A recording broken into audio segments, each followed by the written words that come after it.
Magandang araw po sa inyo, Kuya Bari, at sa lahat ng nakikinig ng inyong channel. Ako nga po pala si Roger, tubong Masbate. Sa ngayon, nakatira kami ng aking asawa dito po sa Zamboanga City. May sarili na kaming bahay at mayroon na rin kaming negosyo sa tulong ng aking anak. Mahigit 10 taon ng seaman ang aking anak at wala pa ring balak na mag-asawa.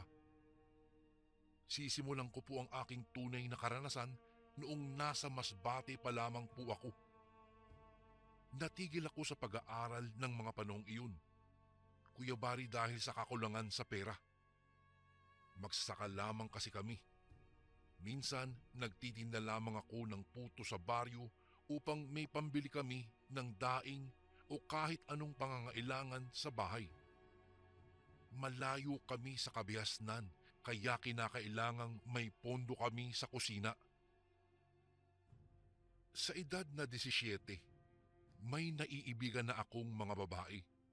Hindi nga lang akong maalam manligaw, Kuya Bari, dahil nangingibabaw pa rin sa akin ang hiya. Naalala ko pa noon kung papaano ko ligawan ang kauna-unahang babaeng nagpatibok ng aking puso. Siya po si Maria. Hindi sa nililigawan ko si Maria, bagkus binibigyan ko siya ng puto sa tuwing makakasalubong ko siya sa daan. Dahil doon, unti-unti kong napapansin na napapalapit na siya sa akin. Magmula rin noon, palagi na kaming nagkikita sa tuwing inuutusan ako ng aking ina na lumuwas ng baryo. Hanggang sa lumalim na ang pagtitinginan naming dalawa. Subalit isang araw, nagbago po ang lahat nang bigla na lamang siyang naglaho na parang bula. Ayon sa nakakakilala sa kanya at malapit na kaibigan, lumuwas umano siya sa syudad upang maghanap daw ng trabaho dahil kinakailangang matustusan ang pag-aaral ng kanyang kapatid. Isinasalaysay kasi niya sa akin na may katandaan na ang kanyang ama't ina kaya't hindi na masyadong makatulong sa paghahanap buhay. Tila gumuho ang aking mundo ng mga panahong iyon, Kuya Bari. Subalit umaasa pa rin akong babalikan niya ako. Araw-araw po akong bumababa sa baryo sa pagbabakasakaling bumalik si Maria, ngunit bigo ako. Hanggang sa lumipas ang ilang buwan, naghintay pa rin ako, ngunit gaya ng inaasahan ni anino ng babaeng pinakamamahal ko ay hindi ko talaga nasilayan pa. Dahil doon, unti-unti na akong sumuko. Nawala na ako ng pag-asang babalik pa siya. Hanggang isang araw, nagdesisyon akong maghanap ng trabaho sa bayan kung saan doon ko nahanap ang pangalawang babaeng muling nagpatibok po ng aking puso. Masayang kausap itong si Lilia. Mabait at siya ang tipong babaeng hindi mo papakawalan. Nagpasya kaming magsama sa bahay ng kanyang tiyahin. Dahil wala namang ibang nakatira doon bukod sa kanya, pumayag na rin ako. Namasukan ako bilang tagaluto sa isang maliit na karinderya sa merkado. Sakto lang ang kita para mabuhay kami ni Lilia. Naghanap na rin si Lilia ng kanyang mapapagkakitaan gaya ng paglalaba sa pamilyang may kaya sa buhay. Hindi naman siya nabigo nang kunin siya ng mayamang mag-asawa. Pati paglilinis ng kanilang bahay ay pinagawa na sa kanya upang madagdagan ang kanyang kinikita. Dahil doon, nakapag-ipon kaming dalawa, Kuya Bari. Halos araw-araw may kumukuha sa kanya, subalit tinatanggihan niya dahil mas malaki po ang bigay sa kanya ng mag-asawang Merla at Lito. Dumating na nga sa punto na doon na siya pinapatulog ng mag-asawa, bagay na hindi ko naman pinayagan dahil wala akong kasama. Wala kasing anak ang mag-asawa ng mga panahong iyon, Kuya Bari. Lumipas ang ilang araw na parati ng ginagabi ng uwi si Lilia. Ngunit ganun pa man, ipinagkibit balikat ko na lamang ang bagay na iyon. Sa aking isipan lang, trabaho lamang ang pinagkakabalahan ng aking kinakasama at hindi ko dapat siya pag-isipan pa ng masama. Hanggang sa isang gabi, habang tahimik kong binabagtas ang daan pauwi sa amin nang makarinig ako ng kakaibang ingay na nagmula sa likurang bahagi ng malaking puno ng akasya. Sa hindi malamang dahilan, biglang nanindig ang aking balahibo sa aking batok. Napapalunok ako ng laway at walang lingon likod akong tumalilis ng takbo. Noong tuluyan na akong makarating, natigilan ako sa paghakbang nang matanaw sa di kalayuan si Lilia na paika-ikang naglalakad. Kumunot ang aking noo kasabay ng unti-unting pagkabog ng aking dibdib. Batid kong mayroong hindi magandang nangyari sa kanya, kaya naman mabilis ko siyang sinalubong upang alalayan. Pagdating namin sa bahay, kaagad kong tinanong si Lilia kung ano ang nangyari.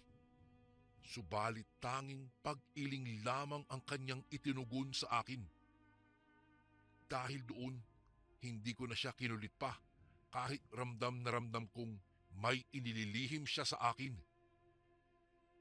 Maganda naman ang takbo ng pagsasama namin ng sumunod na mga araw. Kahit abala kami sa kanya-kanya naming gawain, nabibigyan naman namin ng oras ang isa't isa. Subalit hindi ko inaasahan ang biglaang pagbabago ng ugali ni Lilia isang araw. Matamlay siya. Tila may dinaramdam siyang sakit. Hindi rin makausap ng maayos. Kaya naman ng araw ding iyon, nagpasya akong dalhin siya sa pinakamalapit na center. Subalit ayon sa mga midwife, walang nakikitang sakit sa kanyang katawan. Dahil dito, iniuwi ko siya sa bahay. Inalagaan. Nagbabakasakali akong dala lang iyon ng pagod at kailangan lamang niya ng pahinga. Subalit, habang lumilipas Kuya Bari ang mga araw, lalong lumalala ang kalagayan niya.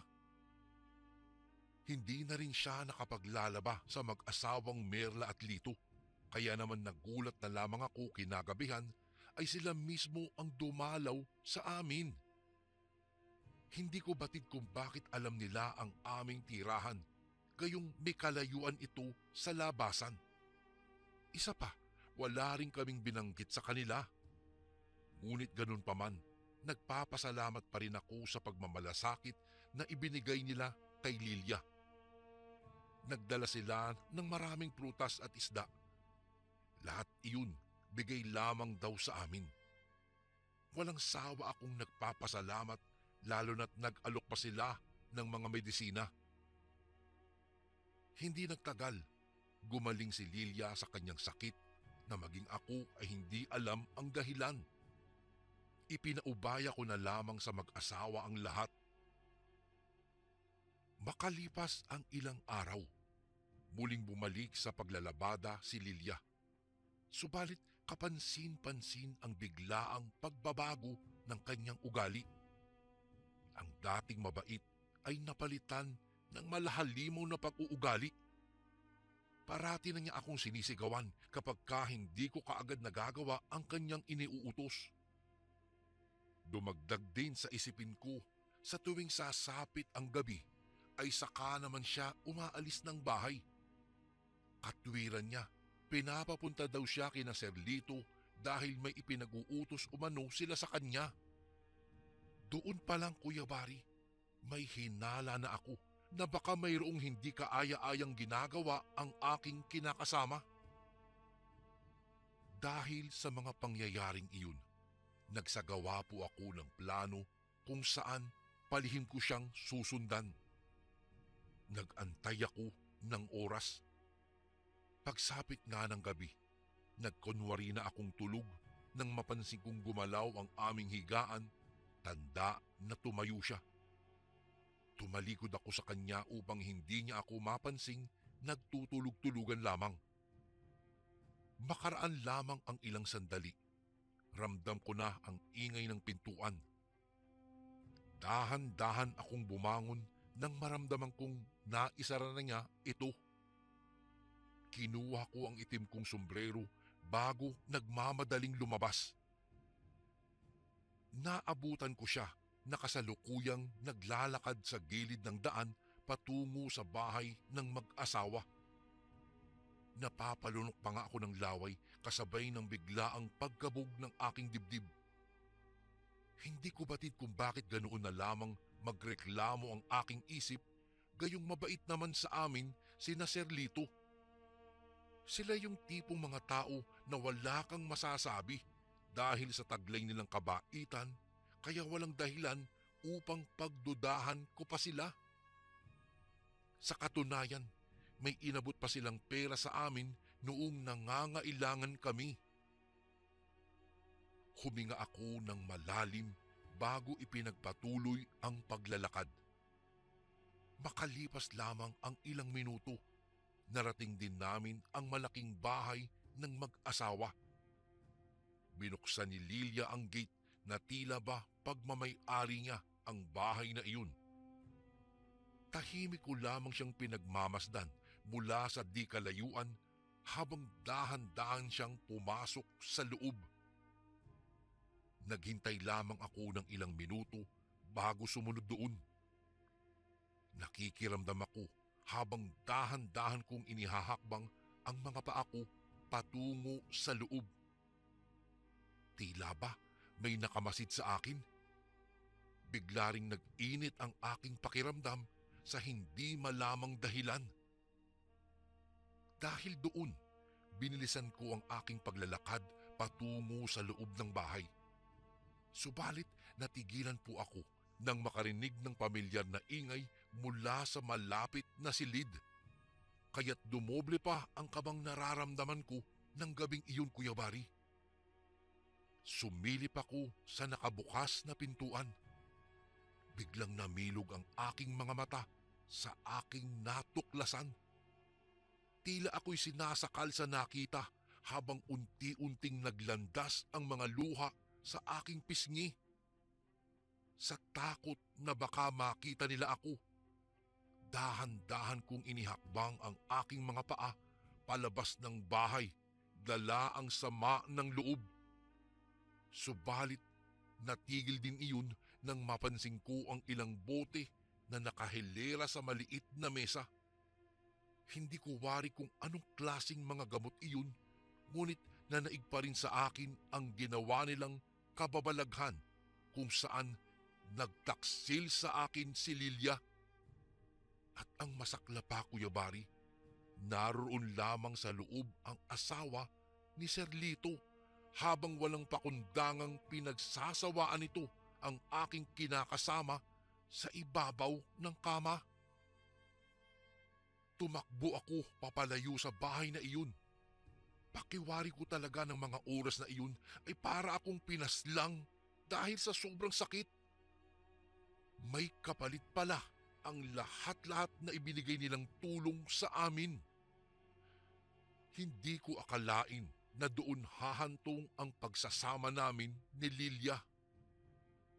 Lakad takbo ang aking ginawa hanggang sa mapansin kong hindi na pamilyar sa akin ang naturang lugar. Nagpalinga-linga ako sa paligid. Madilim at walang kabahay-bahay. Nagsimula na akong kabahan. Tila may nagmamatsyag sa akin mula sa di kalayuan. Ang nararamdaman kong inis at galit ng mga oras na iyon ay napalitan ng takot. Naisin ko mang bumalik sa aking pinanggalingan ay hindi ko na magawa. Bagkus tila may nag-uudyok sa akin upang magpatuloy lamang sa aking paglalakad. Sinunod ko ang nais ng aking isip. Nagtuloy-tuloy lamang ako sa paghakbang hanggang sa makarating ako sa isang malawak na patag. Kumunot ang aking noo dahil maliwanag sa lugar na iyon gawa ng may nakahilerang sulo sa paligid. Sa aking tansya, Kuya Bari, sinadyang ilagay ang mga ito roon. Pinasadahan ko ng tingin ang buong paligid. Namangha ako nang makita ang naglalakihang mga kawali at sandok sa isang malaking mesa. Batid kong may salo-salo sa lugar na iyon. Kuya Bari, subalit labis din ang aking pagtataka dahil walang katao-tao roon maliban sa akin. Hindi ko alam kung magpapatuloy ba ako o babalik sa aking pinanggalingan. Ngunit huminga muna ako ng malalim bago nagpa siyang magpatuloy. Subalit laking gulat ko na lamang nang makarinig ng malalakas na kaluskos sa unahang bahagi. Naghahalo ang laman ng aking isip ng mga oras na iyon. Kaya sa halip na bumalik sa pinanggalingan, ay sinalubong ko ang nasabing ingay, bagay na labis kong pinagsisisihan. Sinalubong ako ng ilang kalalakihan na may kanya-kanyang hawak na mga itak. Matalim ang tinging ipinukol nila sa akin na siyang nagbigay sa akin ng matinding kilabot. Nanindig ang aking mga balahibo sa katawan, lalo na nang unti-unti nilang inihakbang ang kanilang mga paa patungo sa aking kinatatayuan. Dahil sa takot, walang sabi-sabing kumaripas ako ng takbo pabalik sa aking pinanggalingan. Hindi ko batid kung saang parte ako nagsusuot, matakasan ko lamang sila. Sa tansya ko po, nasa 6 sila at malalaki ang kanilang pangangatawan. Tumigil ako sa pagtakbo nang mapansin kong wala nang nakasunod sa akin. Marahas akong bumuntong hininga bago nagpa siyang bumalik sa bahay. Buo na ang aking pasya. Bumalik ako roon na tila walang nangyari. Pagdating ko po roon, nagkunwari akong walang alam sa nangyari. Nagulat si Lilia. Nagtanong kung bakit ako naroroon. Ngunit nagdahilan na lamang ako. Nasabi kong may masama akong panaginip at gusto ko lamang makita siyang buhay. Nagsinungaling na lamang ako kahit kating-kati na akong sampalin siya. Magmula noon, Kuya Bari, mas malamig pa sa yelo ang pakikitungo ko kay Lilia. Naroon na yung sinisigawan ko na siya. Madaling araw na akong umuwi galing sa trabaho, bagay na lalo niyang ikinagalit. Sa halip na matakot, lalo ko lamang siyang iniinis. Nung sumunod na araw, umaga na ako umuwi ng bahay. Natuto na rin akong magsugal. Sumasama kahit kanino, maibsan lamang ang aking nararamdamang galit. Bigla na lamang nawala ang hiya sa aking katawan ng panahong iyon, Kuya Bari. Batid kong lahat ng iyon ay dahil sa ginawang pagtataksil sa akin ni Lilia. Isang araw, habang tulala akong nakaupo sa bakanting upuan, lumapit sa akin ang isa sa kasamahan ko sa trabaho, si Almer. Matagal na siya sa pinapasukan kong karinderya, kaya kilala na siya halos ng mga customer. May napansin lang ako kay Almer. Parati siyang balisa. Tila may malalim siyang pinagdadaanan. Tinanong niya ako kung nais ko bang sumama sa kanya. May pista raw sa kanila. Hindi na ako nagdalawang isip pa. Upang maibsan ang sama ng loob, sumama ako sa kanya kinabukasan nun. Hindi na ako nagdala pa ng damit dahil pahihiramin naman daw ako ni Almer. Sinadya ko ring umalis ng bahay nang wala roon si Lilia upang hindi niya ako makita. Habang nasa daan, palaisipan pa rin sa akin kung bakit nagawa sa akin ni Lilia ang bagay na iyon. Batid kung hindi naman ako nagkulang, ngunit bakit nagawa pa rin niyang magtaksil? Kinuha ko ang pagkakataong iyon upang magpakalayo-layo. Sa tuwing makikita ko ang pagmumukha niya, maaalala ko lamang ang kababuyang ginawa nila sa ibabaw ng kama. Lumipas ang 2 oras. Huminto kami sa isang tahimik na lugar. Napakunot ang aking noo dahil kabaliktaran iyon sa sinabi ni Almer. Tila patay ang pinuntahan ko at hindi piyesta. Nagdadalawang isip tuloy ako kung tama bang sumama ako sa kanya. May 3 lalaking tila nakaabang sa amin mula sa di kalayuan. Tinanong ko si Almer, ngunit tanging iling lamang ang nakuha kong tugon. Mangilan-ngilan lang din ang nakatirik na bahay sa lugar na iyon. Maya-maya'y dinala ako ni Almer sa isang malaking bahay. Namangha ako dahil maganda ang pagkakagawa ng bahay kahit gawa lamang sa kawayan ang sahig. Niyaya akong pumasok ni Almer sa isang silid kung saan maliit lamang ang bintana. Nagtataka ako dahil amoy kanal ang loob at maraming gamit na nagkalat. Ganun pa man, nagpasalamat pa rin ako kay Almer dahil kahit papaano naibsan ang nararamdaman kong sakit na idinulot sa akin ng babaeng pinakamamahal ko. Nagtungo ako sa bintana saka binuksan iyon. Napatingin ako sa kalangitan. Nag-aagaw na ang liwanag at dilim. Marahas akong bumuntong hininga bago nagpasyang umidlip muna. Nagising ako sa kalagitnaan ng aking pagtulog dahil sa kakaibang ingay na nagmula sa labas ng bahay. Kinusot-kusot ko ang aking mga mata, saka nagpasyang bumangon. Subalit natigilan ako nang makarinig ng sunod-sunod na kaluskos sa likurang bahagi ng bahay. Nakuryoso tuloy ako kaya sa halip na lumabas, sumilip lamang ako sa maliit na siwang sa dingding. Nanlaki ang aking mga mata sa aking nakita.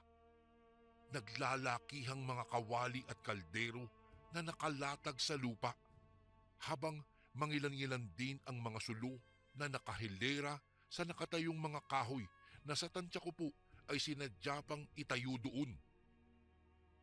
Binundol ng matinding kaba ang aking dibdib nang maalala ang napuntahan kong lugar noong nasilayan ko ang pagtataksil sa akin ni Lilia.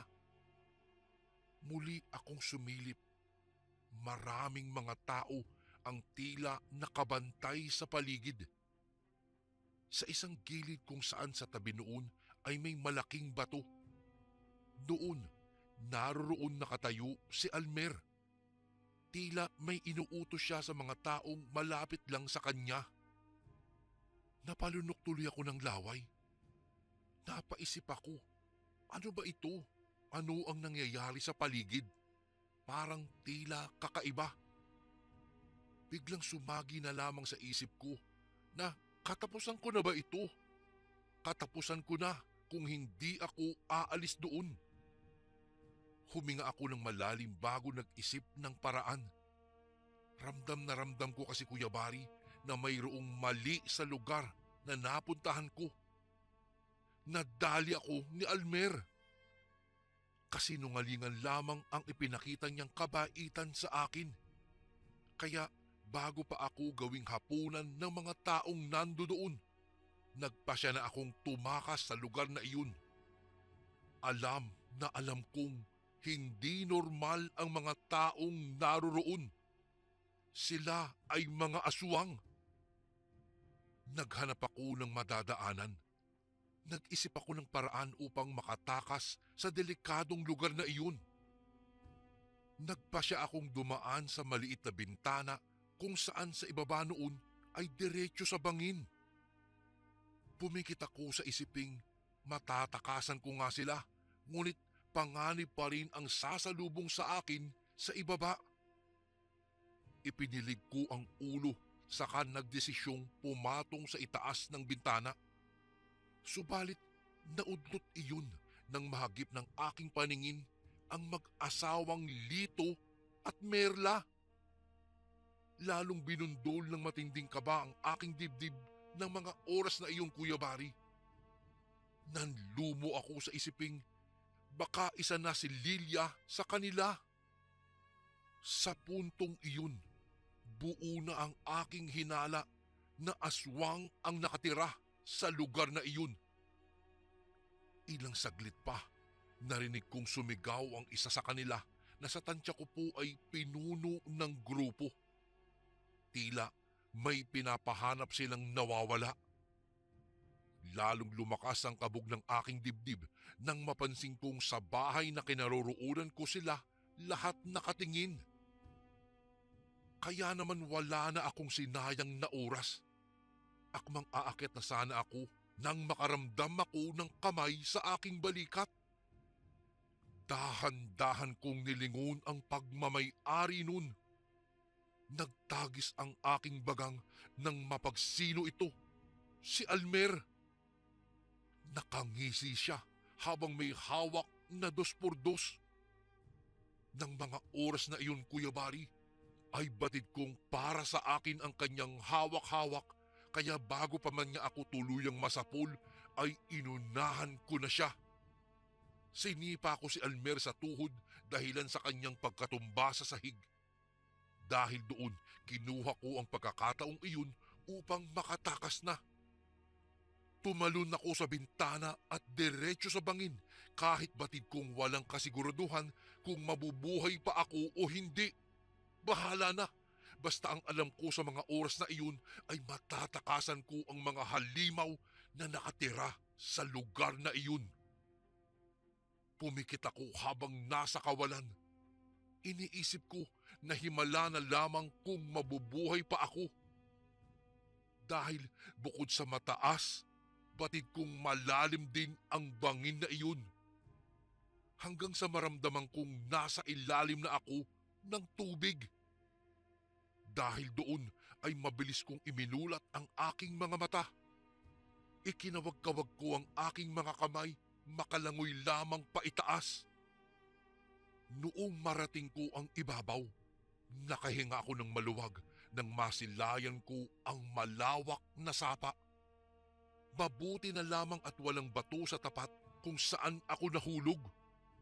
Dahan-dahan akong lumangoy sa gilid at dali-dali akong umahon sa tubig, saka ako naghanap ng daan para makalayo na sa lugar na iyon.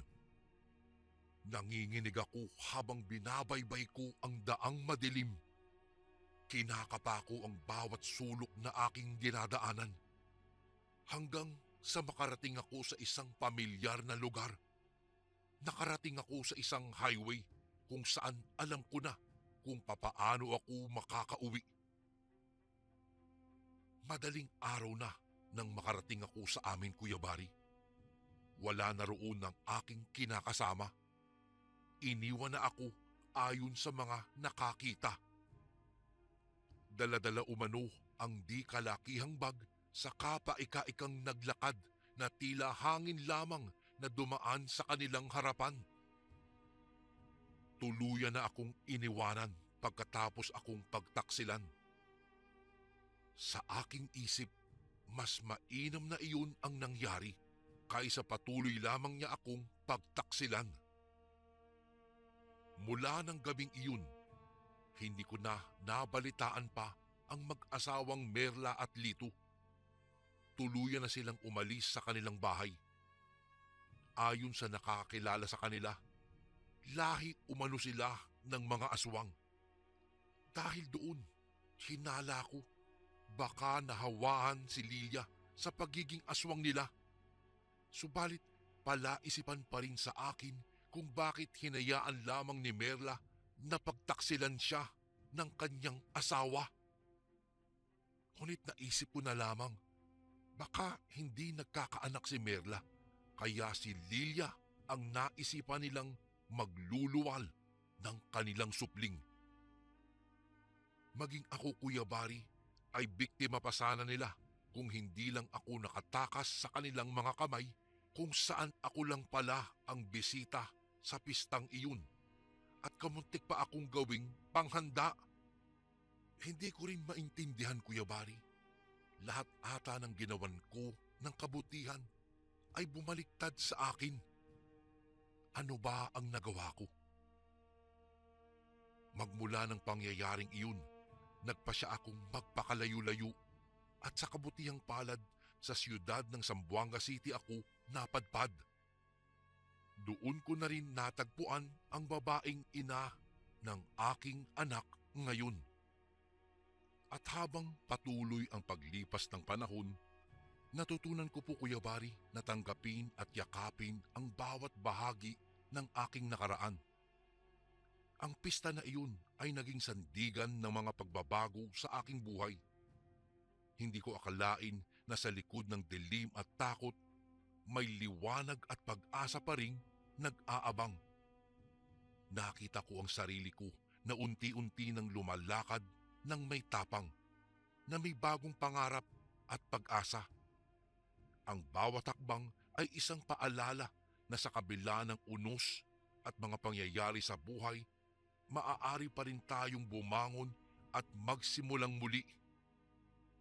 At sa dulo Kuya Bari ng aking kwento, alam ko na ang lahat ng mga pagsubok na aking hinaharap ay nagbigay daan sa akin upang mas maging buo at mas bukas ang aking puso. Ang pista na iyon ay hindi lamang isang bahagi ng aking nakaraan, kung hindi isang mahalagang hakbang patungo sa aking hinaharap. Kuya Bari, dito ko na po tatapusin ang kwentong hinding-hindi ko na malilimutan sa tanang buhay ko. Maraming salamat po kung sakaling mabasa niyo po ito sa mga darating na araw. God bless po sa lahat ng kasundong nakikinig ngayon, and more power po sa inyong channel. Lubos na gumagalang, Roger.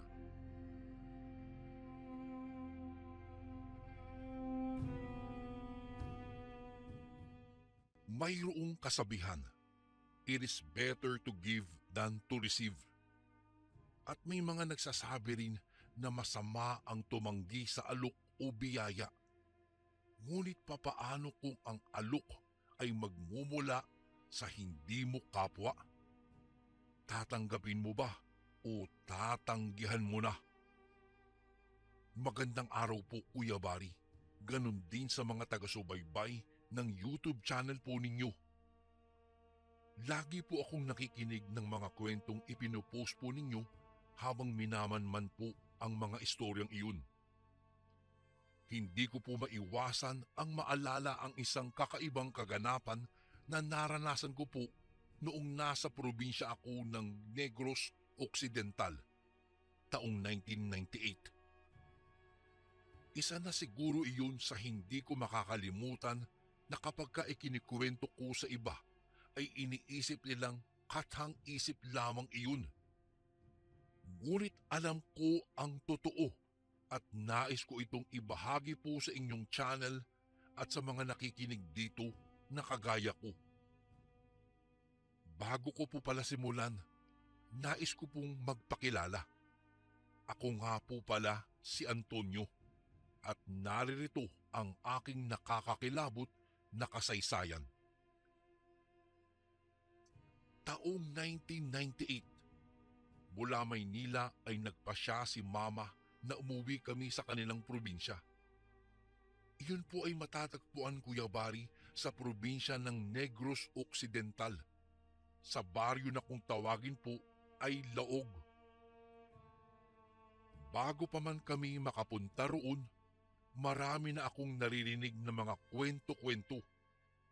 Ngunit bilang taga Maynila nga ay hindi ako naniniwala sa mga ganoon dati. Sabi nga nila, to see is to believe kaysa sa naririnig lang natin.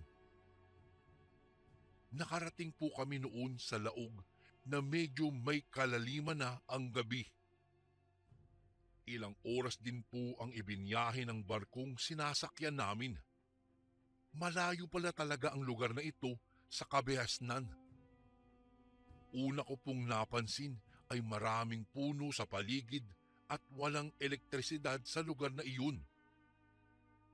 Tanging mga gasera, sulo o apoy ang nagsisilbi lamang pong ilaw ng mga taga roon.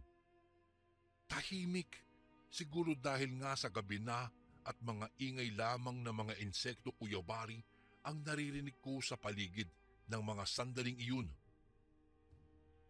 Bago kami muling maglakad patungo sa bahay ni na lolo at lola, naramdaman ko pong nanayo ang aking mga balahibo sa hindi maipaliwanag na dahilan.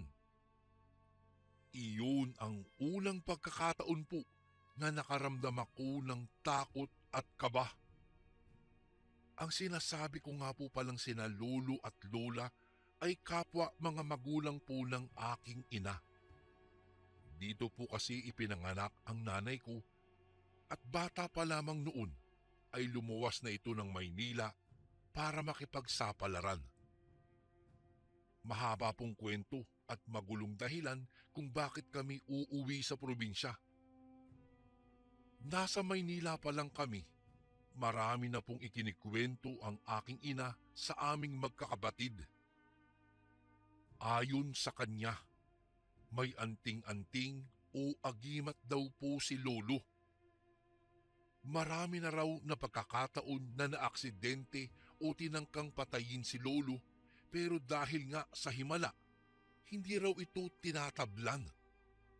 Tila may kapangyarihan itong immortal na dulot daw ng bagay na daladala nito. Iyon nga po ay ang sinasabing anting-anting o agimat. Bukod daw doon, Kuya Bari, isang magaling na manggagamot din daw si lolo. Maraming nagsasabing may sa demonyo raw si lolo, pero nagdadasal daw ito bago manggamot at Kristo Jesus ang binabanggit na pangalan. Iyan, Kuya Bari, ang mga naaalala ko. Kaya nang makarating po kami sa harap ng bahay nila, hindi ko po maiwasan na mag-obserba sa paligid. May kalumaan po ang bahay nila, o sabihin ko na pong isang bahay kubo lamang ito. Maliwanag po ang buwan ng mga sandaling iyon, kaya natatanaw ko po ang kabuuan ng bahay ni na lolo at lola. Paglabas niya po noon, Kuya Bari, naramdaman ko pong may kakaiba sa aking lolo. Seryoso niya po kaming tinitigan noon habang hinihimas po ang kwintas na suot-suot niya. Sa isip-isip ko ng mga sandaling iyon, baka iyon ang sinasabing anting-anting ng lolo ko. Pero hindi pa man po kami nakakapasok noon ay may binigkas siya, kaya kami ay nagkatinginang mag-ina. Papasukin niyo na sila, hindi sila nasundan. Seryosong sabi naman ni lolo. Oh, kamusta na kayo? Singit naman ang lola ko. Napansin siguro nito na naging seryoso ang atmosfera, Kuya Bari. Lumapit si lola at mahigpit kaming pinagyayakap. Nakaramdam man ako ng tuwa noon, Kuya Bari. Nangibabaw naman po ang pagtataka. Sabi ko pa nga sa isip ko, baka totoo ang kwento ng aking ina. Baka may kakaiba sa aking lolo. Pagpasok ko po sa loob, napansin ko kaagad, Kuya Bari, ang mga bagay na nakasabit. Iba't ibang uri po ng mga dahon at ang ilan doon ay hindi pamilyar po sa akin. Mga garapon na nakalagay sa lumang aparador at naglalaman iyon ng mga bagay na kapag katititigan mo po ay tila masusuka ka. Maraming mga lumang larawan din ang nakasabit at ang iba sa mga iyon ay hindi malinaw dahil baka sa tagal na rin po ng panahon. Kakaiba rin po ang amoy sa loob ng bahay nila lolo. Amoy luma po talaga na hindi ko maipaliwanag. Pinagpahinga na po kami noon, pero ang totoo, hindi ako nakatulog sa lalim ng iniisip ko po.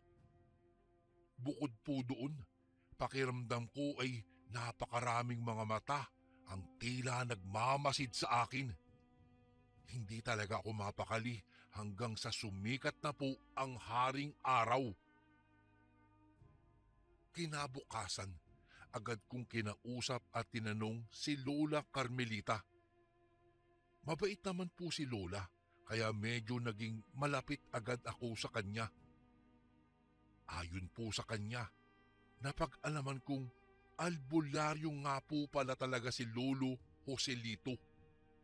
Ito raw ang pinakamagaling sa baryo nila at walang hindi kayang gamutin ito, maging sumpa raw ng mga aswang, mangkukulam, lamang lupa at iba't ibang mga masasamang elemento sa mundong ito. Ordinaryong tao lang daw si Lolo Joselito, ngunit dahil kuno sa anting-anting o agimat ay ligtas ito sa mga panganib. Lola, papaano po kapag hindi niya suot-suot ang kwintas niya?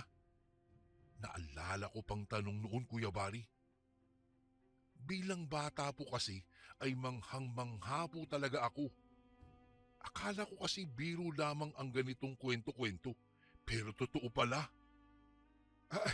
Hindi ko alam, Antonio. Siguro baka malapitan siya o masaktan ng kaaway. Tugon naman sa akin ni Lola. Po, anong kaaway po? Muling tanong ko dahil na rin siguro sa kuryosidad ko. Hinimas ako ni Lola Carmelita sa ulo. Ay, alam po ko, maraming kaaway. Kaya bago kayo lumabas at magpunta kung saan-saan, may ibibigay ang lolo mo sa inyo. Wika ni Lola at nakita ko, Kuya Bari, sa mukha po nito ang pagiging seryoso sa kanyang mga sinasabi. May iniabot nga noon si Lolo sa amin. Nakita ko pa nga kung papaano niya ginawa ang bagay na iyon. Isang papel at may isinulat siyang hindi ko maintindihan kung anong klaseng lingwahe. Pagkatapos ay inilagay niya iyon, Kuya Bari, sa isang plastik at nilagyan po ng tali. Tapos dinasalan niya sa mga salitang hindi ko rin po maintindihan. Isinuot niya po iyon sa liig namin. Tig-iisa po kaming magkakapatid. Maging maingat kayo sa mga taong nakakasalamuhan ninyo rito sa laog. Hindi lahat ng mabait ay mabuti. May iilan nagpapanggap lamang. Naalala ko pa nga, Kuya Bari, na sinabi po iyon ng lolo namin. Pagkatapos ay nagtawanan po yung dalawa ko pong kapatid na lalaki. Nagtakbuhan sila palabas at naiwan naman po akong nakatingin kay lolo habang pabalik iyon sa kanyang kwarto. Noong araw ding iyon, Kuya Bari, doon din po nagsimula ang unang engkwentro ko po sa mga bagay na hindi ko talaga pinaniniwalaan noon. Pagsapit po kasi ng hapon, umuwi ang kapatid kong may kinakain. Hawak pa nito ang isang platong pinaglagyan at pagkatingin ko po ay parang biko iyon. Tapos bigla na lang pong umiyak yung kapatid ko at nakahawak po sa tiyan niya. Agad na tinawag po noon si Lola Carmelita, si Lolo Joselito, at nakita ko pong nanlaki ang mga mata ni Lolo dahil sa gulat, Kuya Bari. Hindi mo ba sila pinagsabihan na huwag tatanggap ng pagkain basta-basta sa hindi nila kilala? Galit noon na sigaw ni Lolo kay Lola. Nataranda po sila mama noon at agad naman pong ipinasok ang kapatid ko sa kwarto ni Lolo. Naiwan po kami noon sa labas at nakita ko po sa mukha ni na Lola ang pag-aalala. Siguro oras din po ang itinagal noon bago po lumabas si Lolo sa kwarto. Sa sobrang pagtataka at pag-aalala rin po, Kuya Bari, tumakbo ako papasok upang kamustahin ang kapatid ko. Nakita ko po siyang nanginginig at parang sobrang taas na ng kanyang lagnat. Habang sinusuri pa siya noon, hindi ko po maiwasan na makinig sa usapan ng matatanda.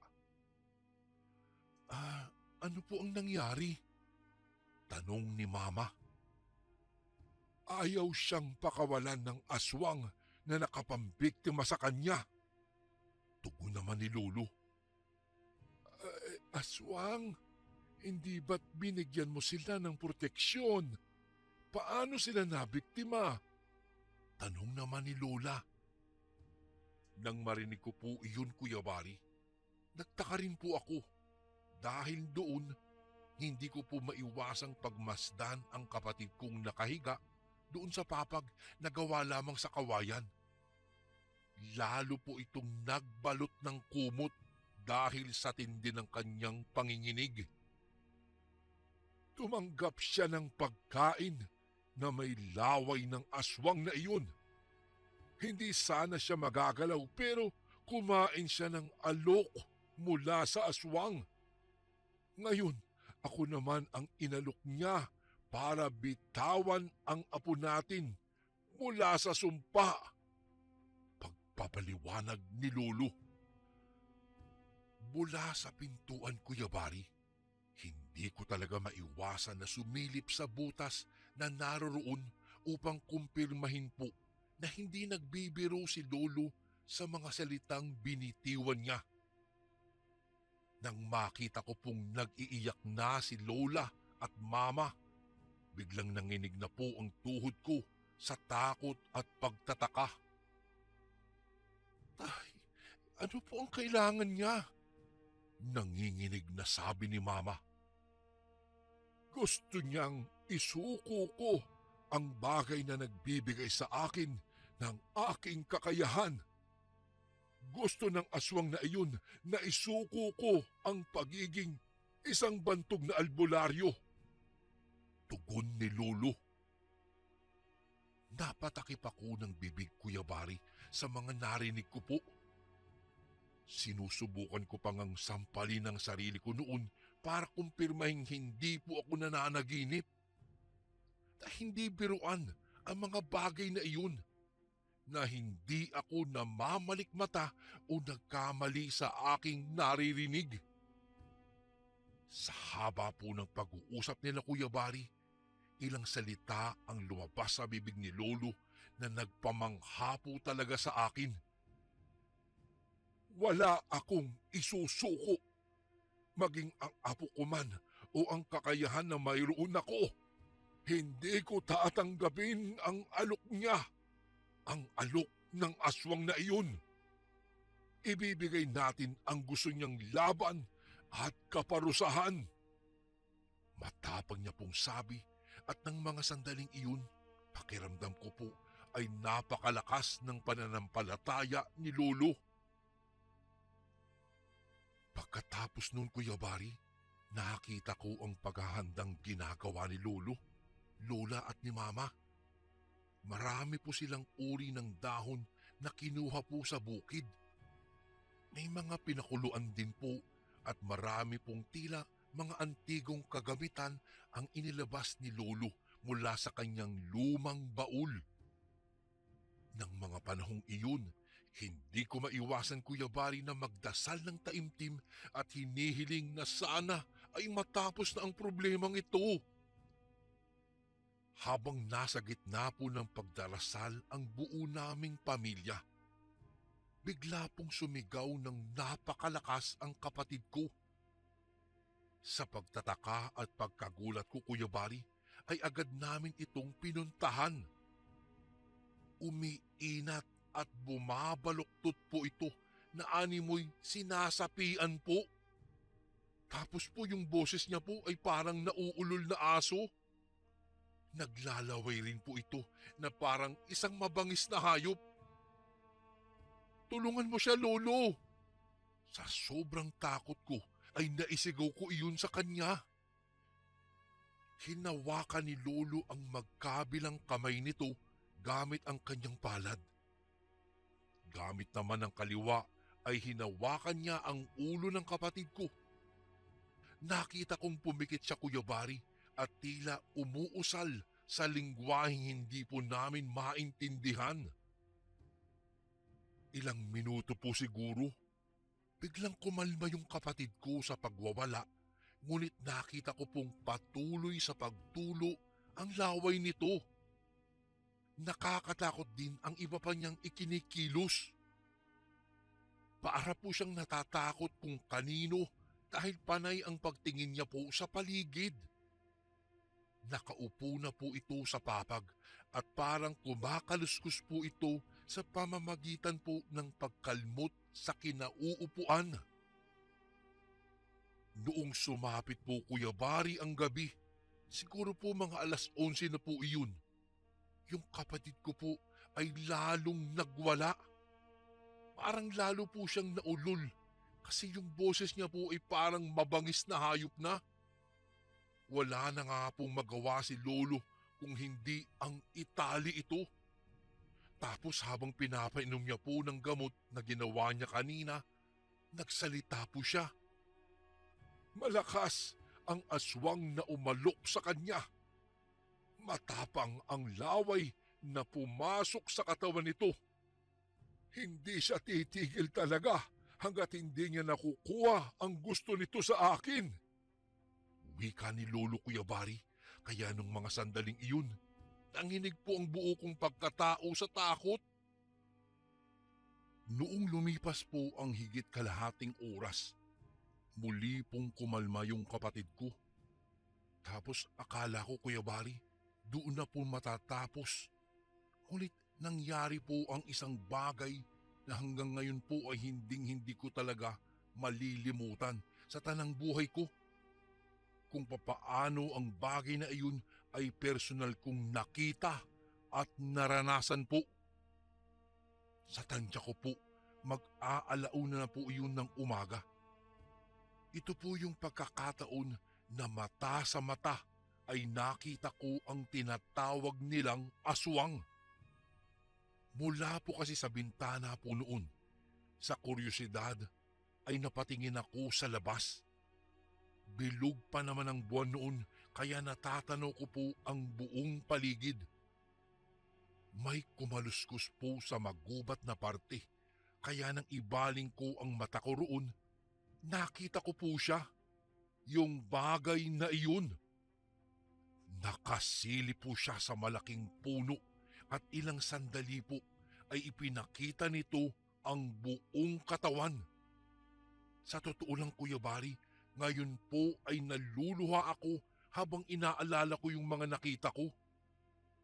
Hindi ko masyadong mailarawan ang katawan niya, ngunit siya ay itim na itim. Ngunit siya ay hulmang tao. Yung mga mata niya po, tila pulang-pula at diretsong nakatingin sa akin.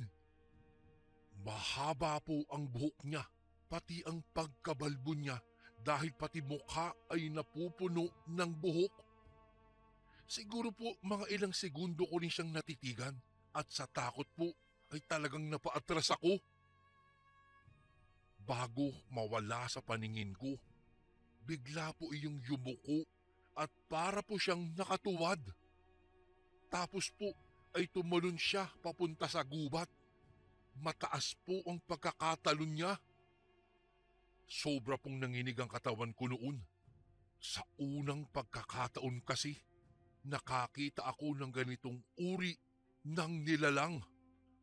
Ngunit Kuya Bari, hindi pa roon iyon natapos dahil noong sumunod na mga araw, nasundan iyon ng mas nakakapangilabot na kaganapan. Naging maayos na po kasi ang kapatid ko noon pero nang sumapit po ang gabi, para na naman po siyang nauulol at panay ang tingin sa paligid. Sa pagkakataong iyon, doon ako namangha, lalong-lalo na kay Lolo. May kinuha po itong isang mahabang bagay. Nang alisin niya po iyon sa kanyang pinaglalagyan, nakita ko yung parang kutsilyo na may magkabilaang talim. Pagkatapos po Kuya Bari, nagulat na lang po ako dahil tumalon po siya mula sa bintana at kahit madilim ang gabi ay may sinugod siya sa kagubatan. Nang mga sandaling iyon ay alalang-alala po kami kay Lolo. Akala po namin ay may nangyari na sa kanya. Pagbalik niya po agad namin siyang nilapitan. Sobrang nagpasalamat po ako nun sa Diyos dahil ayos naman siya maliban sa dumudugo niyang balikat na ayon kay Lolo. Nakalmot daw siya ng aswang. Noong ginagamot po iyon ni Lola, ang lalim po talaga ng hiwa. Tiningnan ko rin po yung kapatid ko. Nagulat po ako, Kuya Bari, kasi ayos na naman ang pakiramdam niya at nakangiti po siya noong bumangon sa papag. O ano, kamusta ang pakiramdam mo? Naaalala ko pang ang tanong ko noon.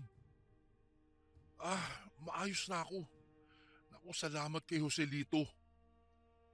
Nang mga sandaling iyon, Kuya Bari, nagtama ang mga kilay ko sa pagtataka. Pakiramdam ko po kasi noon, parang may mali. Kasi bukod sa bigla siyang gumaling, ay walang lolo na naging tugon niya na tinawag lamang niyang Joselito si Lolo. At para sa akin ay walang galang po yun. Ngunit hindi ko na lamang pinansin yun. Ang mas nangibabaw sa akin ay maayos na siya. Lumipas po ang mga araw ng paninirahan namin. Napapansin ko pong madalas na nagkukulong si Lolo sa kwarto. Kapag kagabi naman, madalas siyang nasa sala at binabasa ang mga lumang aklat na pagmamay-ari niya. Bilang bata, Kuya Bari, at iba ang pagkakakilala ko noong una ko siyang makita, malayo po ang mga nagiging pagkilos niya kung ikukumpara ngayon. Sa paghahanap ng sagot, tinanong ko po ang aking lola. Lola? Bakit po madalas na mapag-isa ngayon si Lolo? Tanong ko sa kanya. Ay, yun ba, apo? Ay baka mas hinahasa niya lang ang sarili niya dahil sa nangyaring paglusob ng aswang kamakailan sa atin. Iyon lamang ang naging tugon ni Lola sa akin. At mukhang hindi ka panipaniwala talaga, Kuya Bari, pero isang gabi, nanaginip po ako. Heto na yata ang kaganapan na aakalain ng iba na sa pelikula o teleserye lamang po nangyayari. Sa panaginip ko po, nakita kong humihingi ng tulong si Lolo. Nakita kong nakatali siya sa isang puno na marami pong baging. Duguan po siya. Maraming kalmot sa buong katawan at tila nang hihina na. Noong magising po ako, agad ko sana siyang pupuntahan sa kwartong tinutulugan niya, ngunit nadatnan ko po siyang mag-isa at nagbabasa sa sala. Napakalapit niya rin po sa gasera at seryoso sa mga binabasa nito.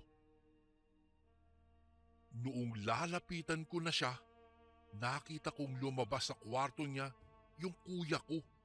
Bitbit po ang ilan pang mga libro. Iniabot niya iyon kay Lolo at diretso akong tinitigan. Noong ibaling ko po ang tingin ko kay Lolo, nakatitig din ito sa akin at kahit hindi po nagsasalita, parang sinasabi nitong ayaw nilang makipag-usap sa akin. Ilang segundo, nakaramdam po ako ng takot, Kuya Bari, dahil yung mga titig po ni Lolo ay pamilyar sa akin. Nakita ko na ito noon. Pinakalma ko po ang aking sarili at marahang pumasok na lamang sa silid nila Mama. Nang makaupo ako doon, agad akong napaisip at nanalangin. Kuya Bari, noong mga panahong iyon, alam kong hindi iyon si Lolo. Alam kong hindi sila iyon. At naalala ko rin po yung naging sugat niya sa balikat. Hindi iyon kalmot kung hindi galing sa matalim na bagay. Kuya Bari, marahil nang tanggihan po ni Lolo ang alok ng aswang sa kanya bilang bantog na albularyo, gumawa po ito ng paraan upang matalo siya. Kaya noong sumapit po ang umaga, agad akong tumakbo palabas at pinasok ang masukal na kagubatan sa baryo po ng Laog. Hindi ako sigurado noon, Kuya Bari, sa mga nangyayari, pero alam ko sa sarili ko pong may mali at tama ang kutob ko. Siguro ilang oras po na paghanap, nakita ko po si Lolo, ang tunay ko pong lolo. Tama ako noon. Natalo siya ng gabing sumugod ito at nang makauwi ang aswang, ginaya niya po ang anyo ng aking abuelo. Kuya Bari, sobrang iyak ko po noon kahit nangingibabaw sa akin ang matinding takot. Nakakaawa po ang hitsura ni Lolo. Marami siyang sugat. Hindi ko alam kung nagkataon lang, pero ang panaginip ko ay ito talaga. Apo, salamat. Nahanap mo ako. Pinipilit pa noon ni Lolo na magsalita. Kahit umiiyak po ako at nanginginig ang buong katawan, inalis ko po siya sa pagkakatali. Laking pasasalamat ko na lang din dahil hindi siya pinatay ng aswang o mga aswang. Nakita ko rin pong nasa bandang paan niya ang patalim po na may bahid pa ng dugo. Lolo, nasa bahay na po sila. Nanginginig pa ako habang binibigkas iyon.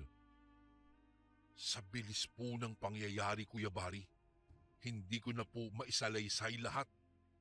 Ngunit ang natatandaan ko ay nang makabalik kami, sakal-sakal ng aswang po na nasa anyo ni Lolo, si Lola. Si Lolo naman na kasama ko ay agad niyang sinugod at pinagtataga ng patalim na hawak niya. Si Kuya, nakita kong nakatayo at tulala. Ako naman, Kuya Bari, dahil hindi ko alam ang aking gagawin, natulala na rin ako nang makita ko pong nasa sahig na sina Mama at isa ko pang kapatid na wala ng malay. Sa tindi ng aking gulat ay tila nawalan din ako ng ulirat. Iyon po ang huli kong natatandaan. Pagmulat ng aking mga mata, tumambad sa akin si Lolo. Sabi niya, nakatakas daw ang aswang pero hindi na raw ito magtatangka pang bumalik dahil sa mga sugat na natanggap nito mula sa kanyang patalim. Noong mga panahong iyon, Kuya Bari, luha na lamang ang naging tugon ko dahil kahit hanggang ngayon, hindi po ako makapaniwala sa mga nasaksihan ko na totoo pala sila. Ang isa pang hindi ko makakalimutan na sinabi po ni Lolo sa akin, walang alok daw mula sa masasamang elemento ang makakadaig sa isang bantog na albularyo.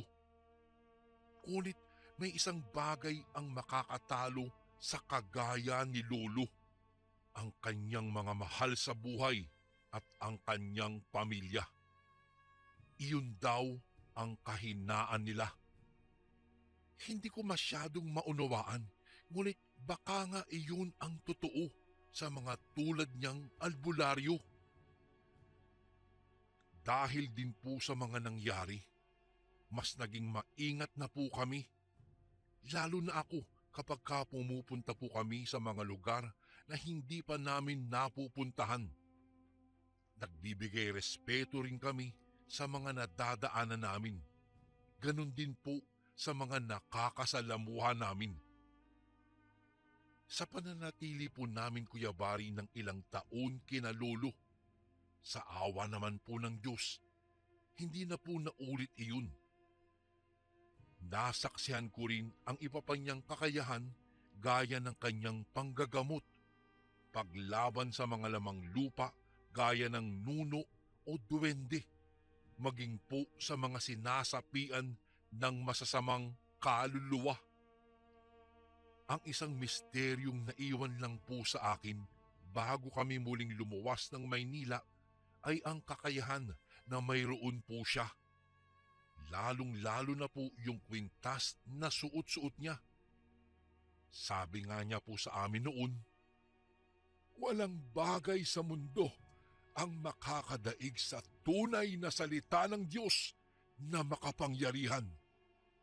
Dalawang puwersa lamang ang nananaig sa mundo, ang espiritong mabuti at espiritong masama.